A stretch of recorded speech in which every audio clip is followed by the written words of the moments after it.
На пути к финалу соперниками «Шахтера» стали Кемеровская «Сдюшор» и Ленинск-Кузнецкий «Ор». «Заря-Суэк» в предварительных раундах обыграла Новокузнецкий «Металлург-2» 4-2, 11-0 и Междуреченскую «Распадскую» 2-1, 1-1. Нынешний финальный поединок стал пятым для «Зари-Суэк» и четвертым для «Шахтера». Причем эти команды встретились друг с другом в финальном матче уже третий год подряд. С 2008 года обе команды выступают в областном любительском чемпионате. За эти 6 сезонов «Заря-Суэк» завоевала 3 вторых и 2 третьих места в чемпионате. В активе также 5 участий в финале Кубка. Встреча в Новокузнецке завершилась победой команды из Прокопьевска 6-1.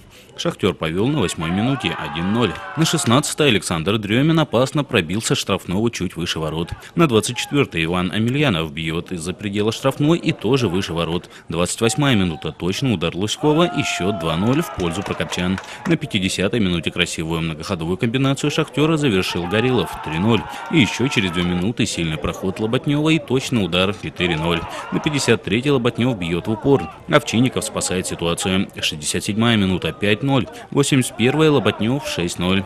На 85-й наш капитан Иван Кусакин вошел в штрафную вдоль лицевой слева и точно пробил. Финальный матч завершился результатом 6-1. «Шахтер» в третий раз подряд стал обладателем Кубка Кузбасса по футболу.